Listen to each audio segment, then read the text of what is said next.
आइए बच्चों, आज हम बसंत भाग 3 कक्षा 8 आज 5वां पाठ पढ़ेंगे। क्या निराश हुआ जाए। ये पाठ शीर्षक ही है कि क्या निराश हुआ जाए। मेरा मन कभी कभी बैठ जाता है। समाचार पत्रों में ठगी, डकैती, चोरी, तस्करी और भ्रष्टाचार के समाचार भरे रहते हैं। ये सब सुन के क्या होता है कि मन बैठ जाता है। चोरी, डकैती, तस्कर, भ्रष्टाचार, ये जब समाचार पढ़ते हैं तो मन बैठने लगता है। आरोप प्रत्यारोप का कुछ ऐसा वातावरण बन जाता है कि लगता है देश में कोई ईमानदार आदमी नहीं रह गया। हर व्यक्ति संदेह की दृष्टि से देख रहा है।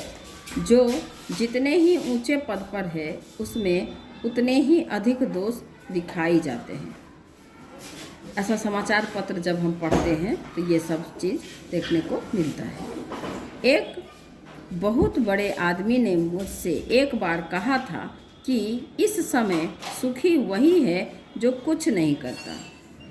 इस सब तरह का चीज़ देख के कि कोई कुछ करता है तो वो दुखी है, या उसका नाम बेईमानी में आता है, या वो बेईमान हो जाता है, तो ये सब देख के एक आदमी क्या बोला कि जो कुछ नहीं करता है वही सबसे सुखी है। जो कुछ भी करेगा उसमें लोग दोष खोजने लगेंगे। यानी कि जो भी कोई कुछ काम करेगा उसमें दोष खोजा जाएगा। उसके सारे गुण भुला दिए जाएंगे और दोष को बढ़ा चढ़ाकर दिखाया जाने लगेगा। दोष किस में नहीं होते। यही कारण है कि हर आदमी दोषी अधिक दिख रहा है, गुणी कम या बिल्कुल ही नहीं। स्थिति अगर ऐसी है तो निश्चय ही चिंता का विषय है। हर व्यक्ति में गुण और दोष दोनों होता है, लेकिन जब दिखाने का टाइम आता है तो गुण को छिपा दिया जाता है और सिर्फ उसके दोष को बताया जाता है। क्या यही आर्यावर्त है जिसका सपना तिलक, गांधी ने देखा था? हमारे महापुरुषों ने क्या ऐसा ही भारत का सपना देखा था? रविन्द्रनाथ ठाकुर और मदन मोहन मालवीय का महान संस्कृति सभ्य भारतवर्ष किस अतीत को के गुहर में डूब गया है। आर्य और द्रविड़, हिंदू और मुसलमान, यूरोपीय और भारतीय आदर्शों की मिलन भूमि, महान महासमुद्र क्या सूख ही गया? मेरा मन कहता है ऐसा हो नहीं सकता।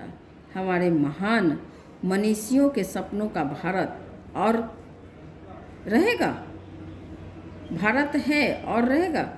हाँ, ये जो हमारा भारतवर्ष है, इतने सारे महापुरुषों के, मनीषियों के, महान लोगों के, महान स्वतंत्रता सेनानियों के, महान दार्शनिकों के, महान लेखकों का ये भारत भूमि है। क्या ऐसा रहेगा कि डेली के समाचार पत्रों में कुछ न कुछ ऐसे लोगों का चर्चा होगा जो ठग हैं, जो चोर हैं, जो डकैती करते हैं, जो भ्रष्टाचार करते हैं?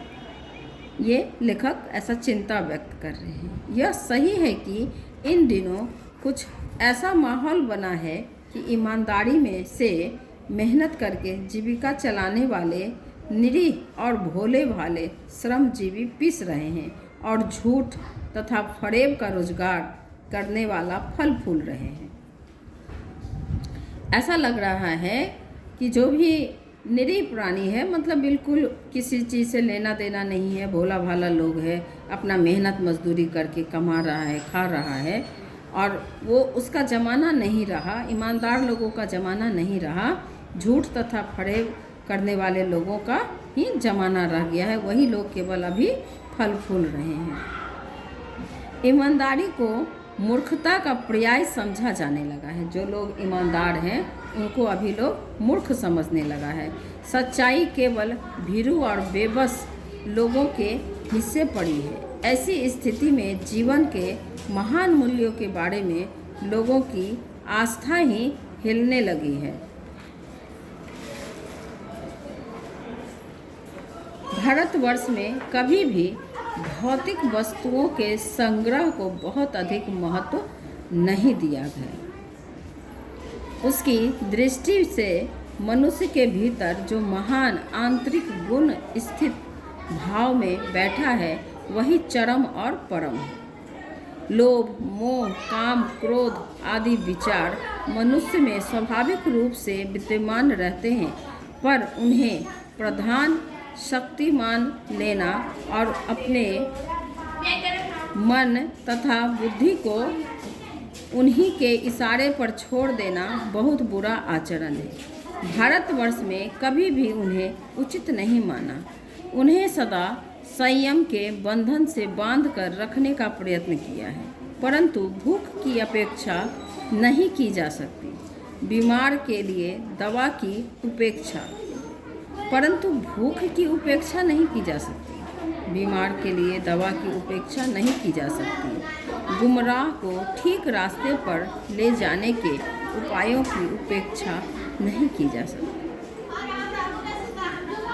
कहने का अर्थ यह है कि हमारा जो भारतवर्ष है सदियों से ये अच्छे विचार, अच्छे लोगों, महापुरुषों की भूमि रही है, और यहाँ पे अभी वर्तमान समय में कुछ ऐसे लोगों का बोलबाला हो गया है जो झूठ, फरेब आदि से जुड़े हुए हैं।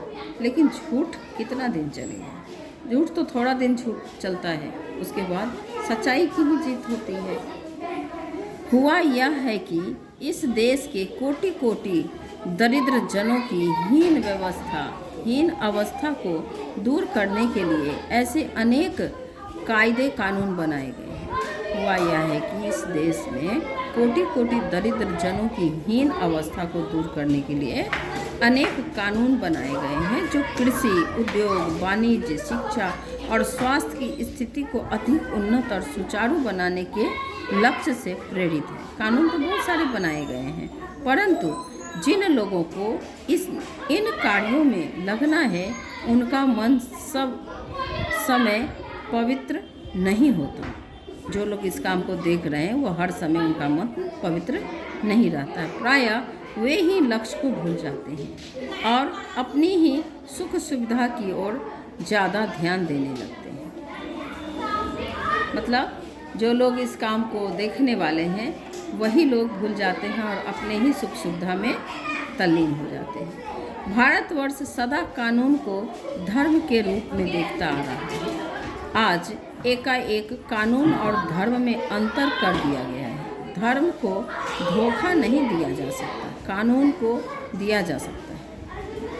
यही कारण है कि जो लोग धर्म भीरू हैं वे कानून की त्रुटियों से लाभ उठाने में संकोच नहीं करते। भारतवर्ष के ऐसे लोग हैं जो कानून को भी धर्म मान लेते हैं, लेकिन कुछ ही लोग ऐसे हैं जो उससे अपना फ़ायदा उठाने में भी संकोच नहीं करते हैं।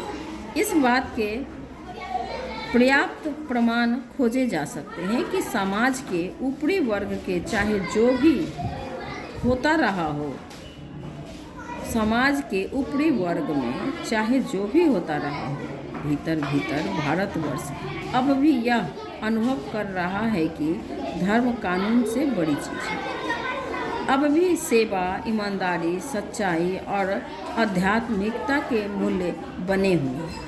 वे दब अवश्य गए हैं लेकिन नष्ट नहीं हुए हैं। आज भी वह मनुष्य से प्रेम करता है, महिलाओं का सम्मान करता है, झूठ और चोरी को गलत समझता है, दूसरे को पीड़ा पहुंचाने को पाप समझता है। हर आदमी अपने व्यक्तिगत जीवन में इस बात का अनुभव करता है। समाचार पत्रों में जो भ्रष्टाचार के प्रति इतना आक्रोश है वह यही साबित करता है कि हम ऐसी चीज़ों को गलत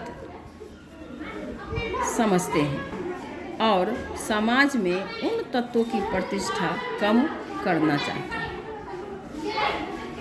जो गलत तरीके से धन या मान संग्रह करते हैं। दोषों का पर्दाफाश करना बुरी बात नहीं है। बुराई यह मालूम होती है कि किसी के आचरण के गलत पक्ष को उद्घटित करके उसे रस लिया जाता है और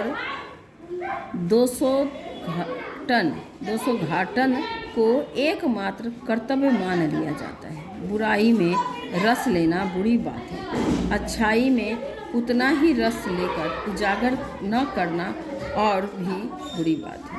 सैकड़ों घटनाएं ऐसी घटती है जिन्हें उजागर करने से लोक चित्त में अच्छाई के प्रति अच्छी भावना जगती है। लेखक ये बता रहे हैं कि जब अच्छाई होता है तो उसको लोगों को बताया जाए, उससे और लोगों के मन में अच्छे भाव उत्पन्न होंगे। बुरी बात को बहुत ज़्यादा उजागर करने से लोग जो सुनते हैं उसी के प्रति उनका रुझान बनने लगता है, मन बनने लगता है। एक बार रेलवे स्टेशन पर टिकट लेते हुए गलती से मैंने 10 के बजाय 100 रुपये का नोट दिया और मैं जल्दी जल्दी गाड़ी में आकर बैठ गया। थोड़ी देर में टिकट बाबू उन दिनों के सेकंड क्लास के डब्बे में हर आदमी का चेहरा पहचानता हुआ उपस्थित हुआ। टिकट बाबू क्या हुआ, लेखक ट्रेन के लिए टिकट कटाने गए तो 10 का नोट देना था, 100 का नोट देकर जल्दी से गाड़ी में चढ़ गए। और टिकट बाबू क्या किए, उस ट्रेन में चढ़े और सबका चेहरा पहचानने लगे। उसने मुझे पहचान लिया और बड़ी विनम्रता के साथ मेरे हाथ में 90 रुपये रख दिए और बोला, यह बहुत गलती हो गई थी। आपने भी नहीं देखा, मैंने भी नहीं देखा। उसके चेहरे पर विचित्र संतोष की गरिमा थी। मैं चकित रह गया। इस झूठी दुनिया में ऐसे भी लोग हैं जो सच्चाई पे टिके हुए हैं। तो ये देखकर लेखक का क्या हुआ, मन बहुत चकित हो गया। लेकिन जो पैसा वापस करने आए थे स्टेशन बाबू, वो टिकट बाबू, वो बहुत गर्व महसूस कर रहे थे। यहाँ चित्र के माध्यम से दिखाया गया है कि वो पैसा वापस कर रहे हैं। कैसे कहूँ कि दुनिया में सच्चाई और ईमानदारी लुप्त हो गई है। वैसी अनेक अवांछित घटनाएं भी हुई है, परंतु यह एक घटना ठगी और वंचना के अनेक घटनाओं से अधिक शक्तिशाली है।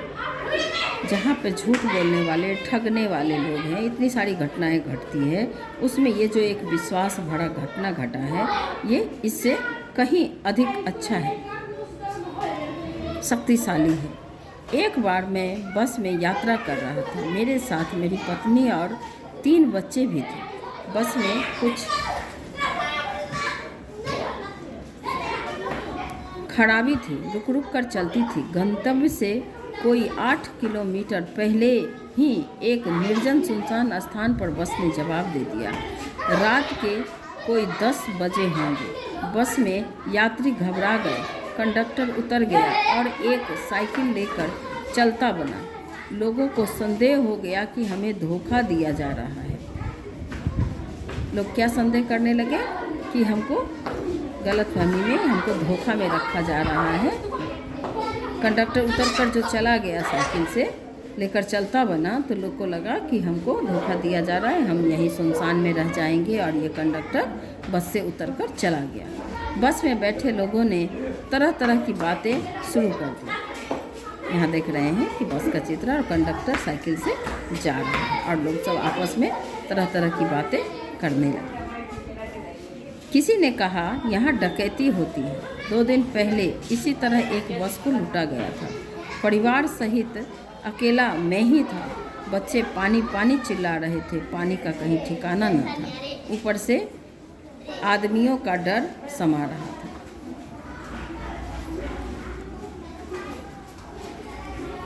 कुछ नौजवानों ने ड्राइवर को पकड़कर पीटने का हिसाब बनाया। ड्राइवर के चेहरे पर हवाइयाँ उड़ने लगीं। लोगों ने उसे पकड़ लिया।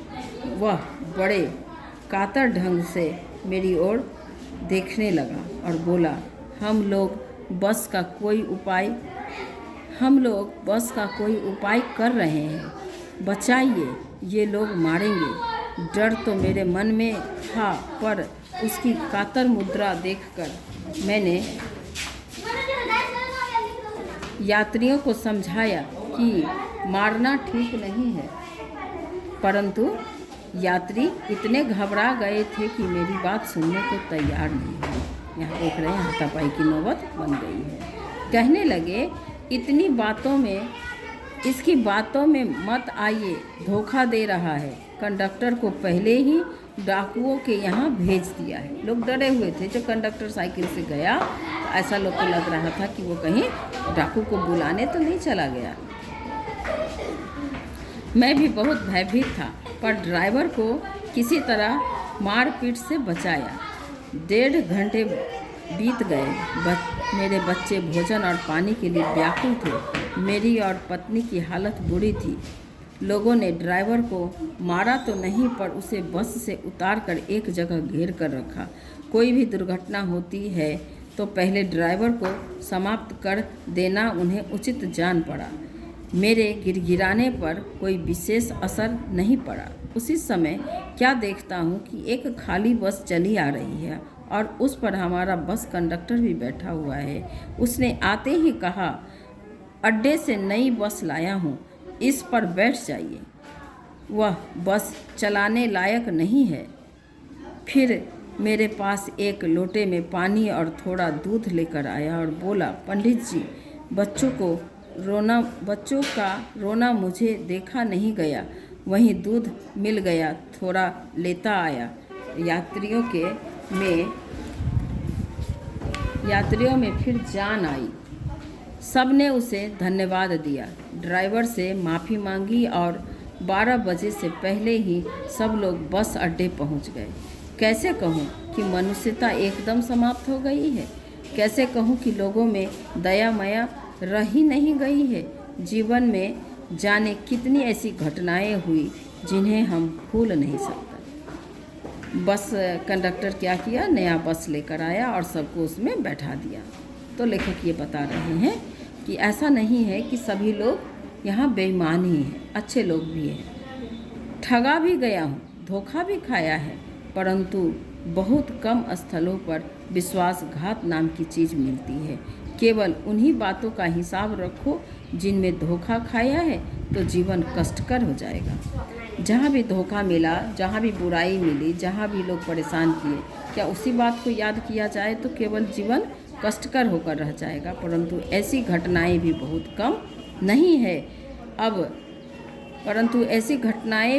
कम नहीं है जब लोगों ने अकारण सहायता की है, जहाँ लोग मदद के लिए भी आते हैं। निराश मन को ढाढ़स दिया और हिम्मत बंधाई। कविवर रविंद्रनाथ ठाकुर ने अपने प्रार्थना गीत में भगवान से प्रार्थना की है कि संसार के केवल नुकसान ही उठाना पड़े, धोखा ही खाना पड़े, तो ऐसे अवसरों पर भी हे प्रभु मुझे ऐसी शक्ति दो कि मैं तुम्हारे ऊपर संदेह न करूं। कविवर रविन्द्रनाथ टैगोर ने अपने प्रार्थना गीत में भगवान से प्रार्थना की थी कि संसार में केवल नुकसान ही उठाना पड़े, धोखा ही खाना पड़े, तो ऐसे अवसरों पर भी हे प्रभु मुझे ऐसी शक्ति दो कि मैं तुम्हारे ऊपर संदेह न करूं। मनुष्य की बनाई विधियां गलत नतीजे तक पहुंच रही है, तो उन्हें बदलना होगा। वस्तुतः आए दिन उन्हें बदलना ही जा रहा है, लेकिन अब भी आशा की ज्योति बुझी नहीं है। महान भारतवर्ष को पाने की संभावना बनी हुई है, बनी रहेगी। मेरा मन निराश होने की ज़रूरत नहीं है। हजारी प्रसाद द्विवेदी जी कहते हैं कि हमारा भारत महान था और महान बना भी रहेगा अगर हम सब मिलकर आशावादी हो जाएं, निराशावादी छोड़ दें और कुछ ही ठग लोगों, कुछ ही बुराइयों को पूरा दिन न जप कर जो भी हमारी अच्छाइयाँ हैं वो लोगों को बताएं, तो और लोगों में अच्छे बनने की भावना जागृत हो जाएगी। इन्हीं सब अब पाठ समाप्त हो गया है। अगले वीडियो में इस पाठ के प्रश्नोत्तर होंगे।